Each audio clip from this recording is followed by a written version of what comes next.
Do you think, like I do, that the United Kingdom should be added to that list? That list of human rights abusers? Because I certainly do. As every bill is passed, more of your human rights are removed. Such as the protest bill, for instance.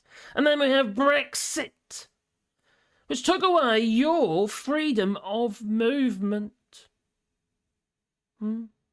We can no longer travel to 27 member states for more than 90 days in 180.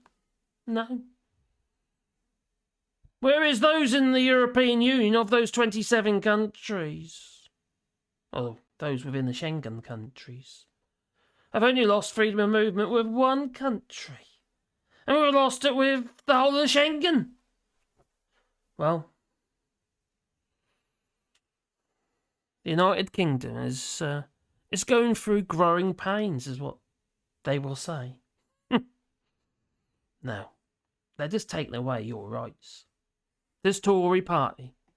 And the Civicus Monitor pretty much says that, too. Now, this article's in The Guardian. I know, it's a tofu eating wokerati. That's the way a Brahmin might put it. I don't care.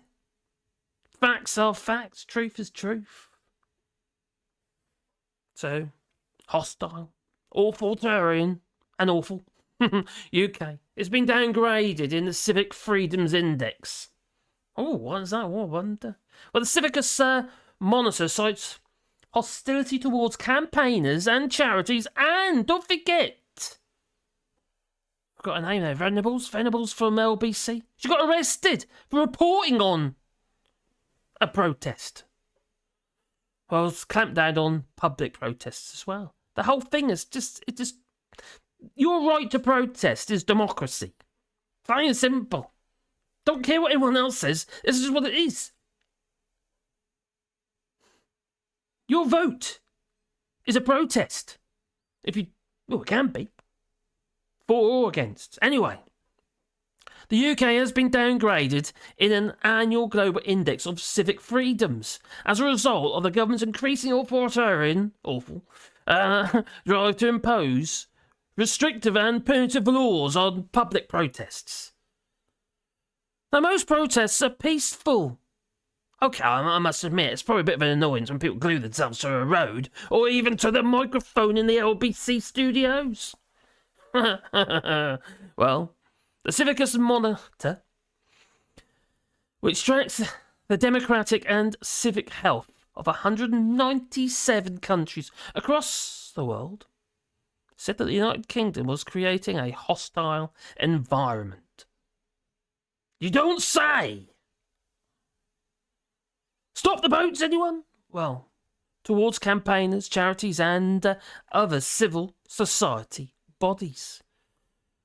Well, the UK's willingness to clamp down on civic freedoms, such as the right to peaceful assembly, means it's now classified as obstructed, putting it alongside countries such as Poland, South Africa, and Hungary. Oh, Oban. Anyway, the downgrade reflects the worrying trends that we are seeing in restrictions across civil society that are threatening our democracy. Just like it says, democracies. We must have protests, peaceful protest. No matter what side of the coin that you are. Well, the government should be setting a positive example to countries and have clamped down on civic space, said Stephanie Draper, the chief executive of the Bond charity, a partner in the Civicus collaboration. Now, she added that the UK is becoming increasingly authoritarian and is among the concerning company in the Civicus Monitor ratings, as restrictive laws and dangerous rhetoric are creating a hostile environment towards civil society and in the UK. Oh, words like invasion. The Civicus is a collaboration between more than 20 civil society organisations around the world, providing an annual update of the global relative health of civil society. Well, we're certainly going down a slippery slope.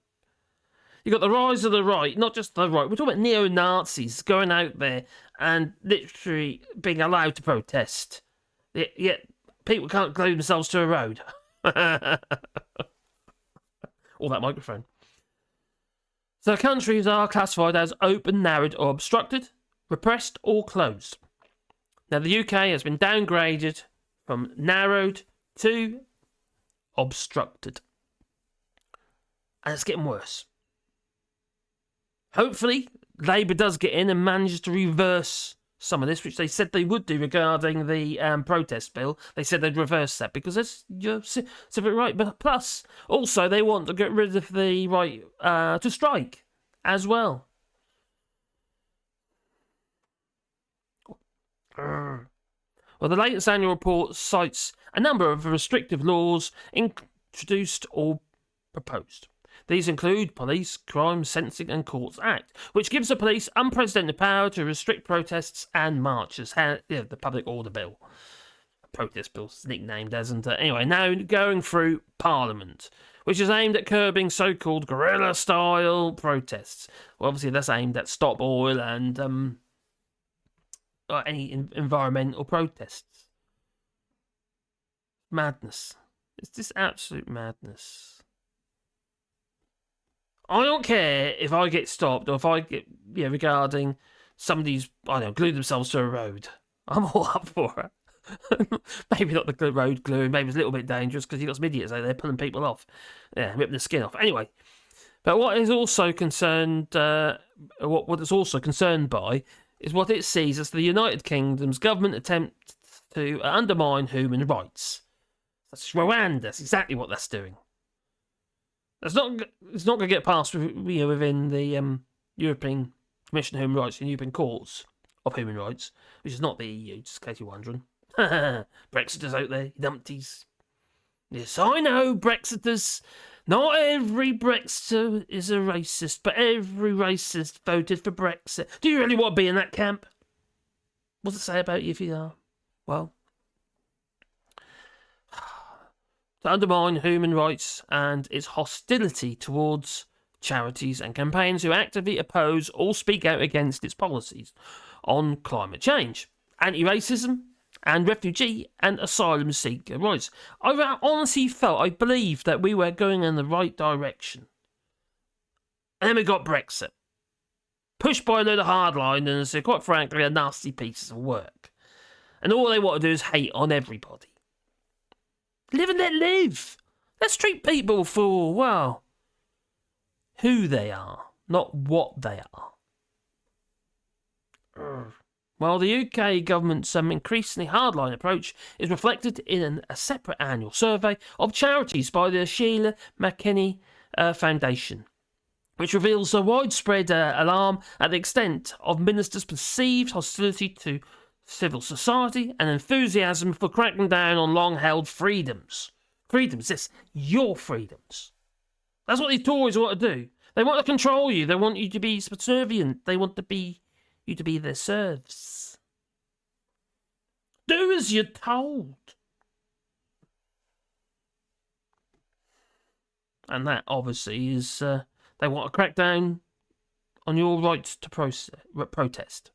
But the results of our survey, alongside the news that Civicus has downgraded the United Kingdom as obstructed, should be a wake-up call, but it won't. It won't. The people most affected by this, such as many who are actually in the Red Wall, who voted on the basis of racism for Brexit, what have you, they love all this. They seem to realise it applies to them as well. Stupid. Stupid is as stupid does. Well, our civic spaces experienced death by 1,000 cuts. So is our economy with Brexit. Anyway, and at the time when global Britain is trying to carve out its new space in the world. Oh, dear. I think they're trying to be funny. Well, we find ourselves in the same class as countries that we have previously been democratic example to, said Sue Tabors of the SMK.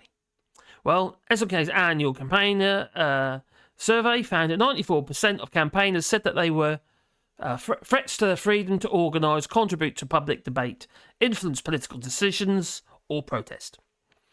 The same proportion agreed that negative rhetoric from politicians towards campaigners was threatening the civic space, civility, decency, right to peaceful protest. All this bill's going to do is it's going to, encourage, protests that aren't particularly peaceful, violent protests. Because all you're going to do is make people more angry. A protest is also a way of venting your anger. And if you do it peacefully, you feel all fluffed up, puffed up, and what have you, and you move on with your life. Until the next protest. But you don't go out there causing damage or hurt people.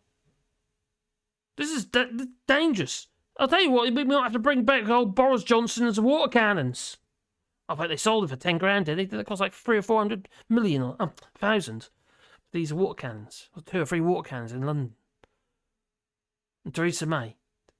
Well, they tried to bring them back again, didn't they? And Theresa May said, no.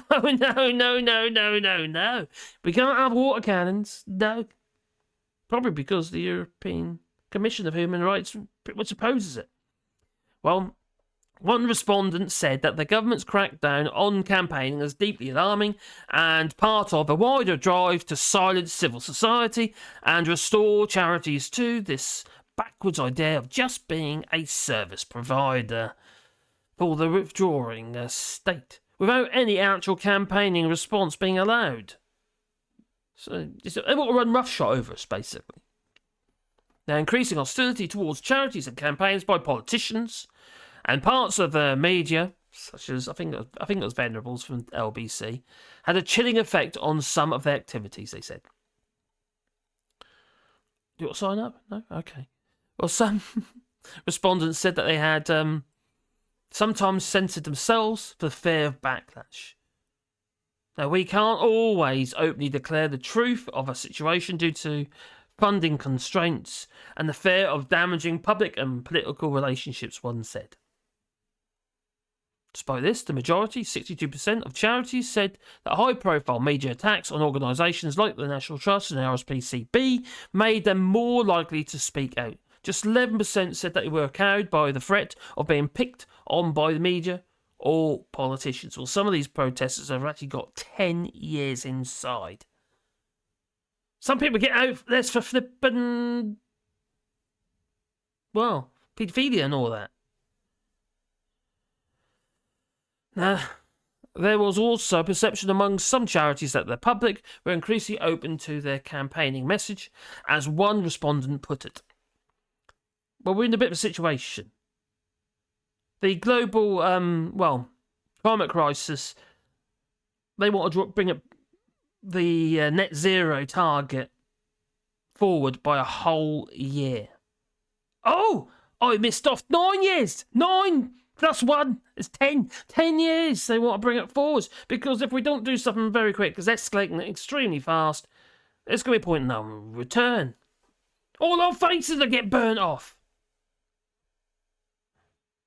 Okay, some faces might benefit from it. But anyway, let's not go there.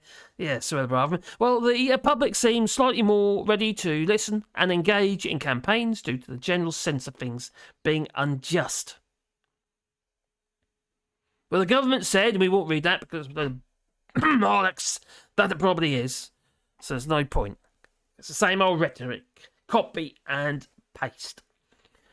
So anyway, that article's in The Guardian, for which I'll leave a link in the description down below. But also, if you want to support the channel, you can do that on Patreon or buy us coffee. But please, boop the old like button, because then you get one fuzzy feeling in your pocket every time I upload another video. And if you want to support us, you can do that on Patreon or buy us coffee. And it is very much appreciated that it is. Well, it's time for me to go, so I say ta-ta, so ta-ta.